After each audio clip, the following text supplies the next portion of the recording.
Olá pessoal, Carolina Vargas, economista e investidora, especialista na metodologia Wyckoff.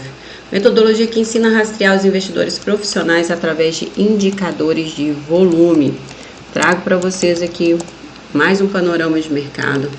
Vamos tentar identificar o que esses grandes players estão aprontando agora. Se vocês estão gostando dos vídeos, curtam, compartilhem, se inscrevam no canal. Eu vou trazer diariamente informações importantes e relevantes sobre bolsas de valores e mercado financeiro em geral. Eu tinha comentado aqui com vocês sobre o Bovespa Futuro. A gente está tendo uma correção nesse patamar, próximo aos 138 mil pontos. O que acontece? Hoje nós tivemos a notícia do payroll às 9h30 e eu vou mostrar para vocês o que aconteceu. Antes disso, estou marcando aqui regiões importantes que a gente pode esperar pelo preço. Aqui no patamar de 133.422 é uma dessas regiões muito importante. E também temos, analisando o gráfico micro, nós temos a possibilidade também do preço parar nessa região aqui. Tá? Gerar volume nessa região e depois dar continuidade. Então, nós temos algumas regiões que a gente precisa monitorar como possíveis regiões de parada do preço. O que aconteceu hoje no início do dia? Nós tivemos hoje payroll. O que é o payroll, gente? O payroll são os dados de emprego dos Estados Unidos. E todo dia que tem, toda sexta-feira, que é a primeira sexta-feira do mês, que tem payroll, o mercado, ele fica muito volátil no momento da notícia e você pode esperar aí alguma manipulação dos grandes players. É muito comum isso acontecer, ok? Então, o que aconteceu hoje? O preço abriu acima. Na notícia do payroll, nós tivemos um movimento de alta porque veio abaixo do esperado, o que reforça que o Banco Central dos Estados Unidos, o Fed, vai reduzir a taxa de juros. No entanto, nós tivemos aqui o que nós chamamos de uma falha.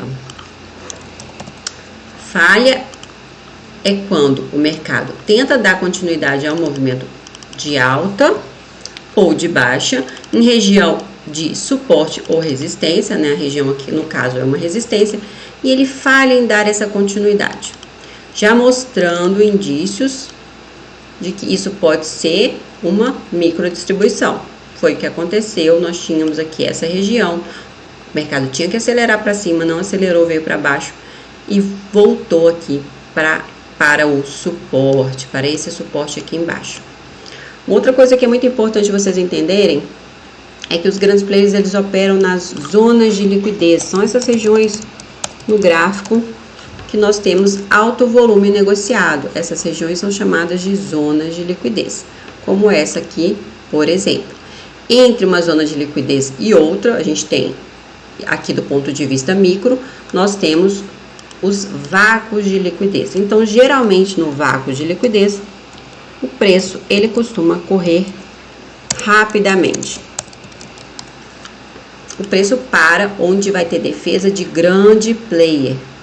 Então, aqui no meio, ó, nessa região nós temos o que? O vácuo de liquidez, tá?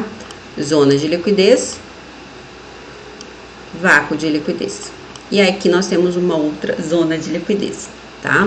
Nós temos que observar se eles vão colocar dinheiro aqui para retomada do movimento de alta, ok? Não se esqueçam desse padrão gráfico aqui, padrão de venda que vocês já viram em Vale, já viram em Petrobras, já viram em Magazine Luiza.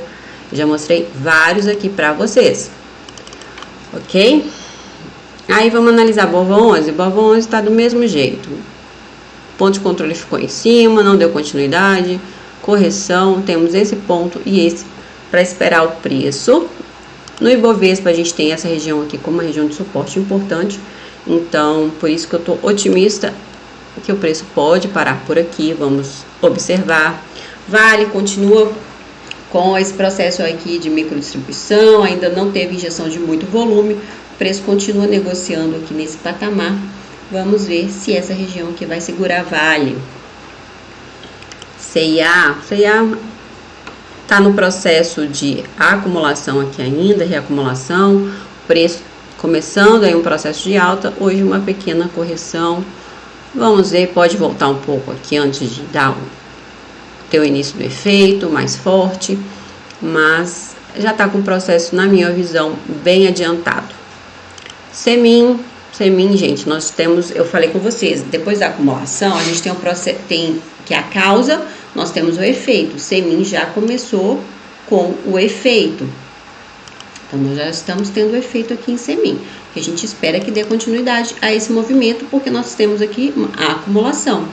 Então, nós estamos no processo de efeito aqui em Semin, a tendência ascendente. Causa, eles tiram, eles compram, o ativo troca de mãos, eles reduzem a oferta no mercado e aí o preço começa a subir. Tem um aumento da demanda, compras ativas e o preço está já nesse processo de alta. Magazine Luiza, mesma coisa. Olha, vamos lá, vamos ver aqui. Nós temos, eles estão injetando volume aqui em Magalu, mas o volume ainda maior está em cima. Vamos observar, tá? Aqui, ó, que eu comento com vocês.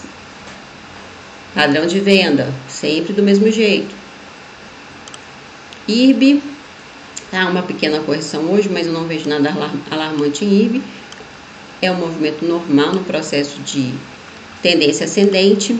Nós estamos aqui com lojas Quero mais uma vez corrigindo um pouco, mas essa região é uma região de suporte importante, o preço pode vir até um pouco mais abaixo, mas depois ele deve entregar um movimento de alta, é o que a gente espera. Cogna, gente, Cogna, a gente vê também aqui injeção de volume nessa região, alteração de ponto de controle. Vemos claramente que esse é um ponto que a gente pode fazer o que? Uma entrada. Quem tem interesse em comprar Cogna, essa é a melhor região para fazer essa compra. Lembrando que a análise técnica é probabilidade. Lojas Renner, já falei com vocês do altíssimo volume. Lojas Renner continua acima do ponto de controle após essa forte injeção de volume. Então, o que eu vejo aqui é um processo normal em Lojas Renner. A gente busca comprar o mais próximo possível do ponto de controle. Pode voltar aqui para depois entregar o movimento, não tem problema nenhum, mas eu estou bem otimista aqui com Lojas Renner. Banco do Brasil, correção em Banco do Brasil, uma correção normal também após a acumulação.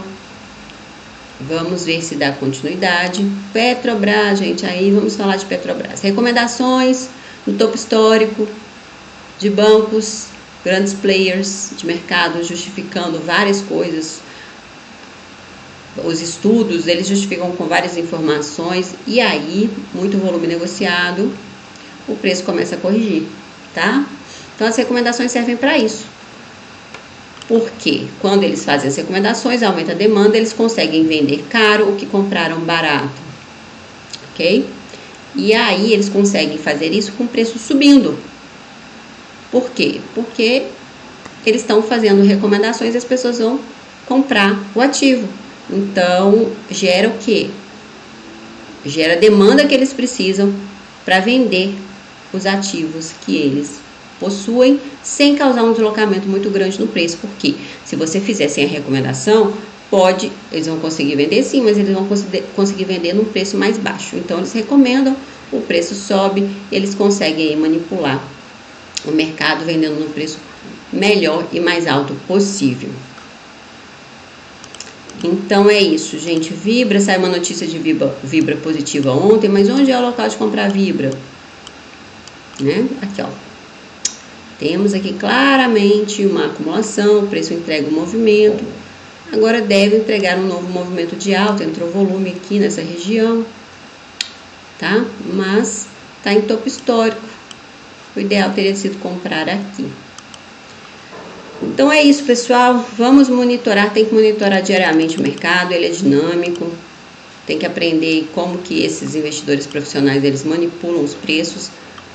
Pode ter uma correção um pouco maior, principalmente por conta dos ativos de maior peso no Ibovespa, como Vale, Petrobras e os bancões, por exemplo, Itaú também está no processo de correção. Então fiquem atentos a isso, analisem ativo por ativo para escolher o melhor ponto de entrada. Grande abraço para vocês, eu volto na segunda. Não se trata de recomendação de compra, nem de venda, nem de manutenção de ativos. Eu trago para vocês uma análise, um estudo para que vocês entendam como os investidores profissionais atuam no nosso mercado.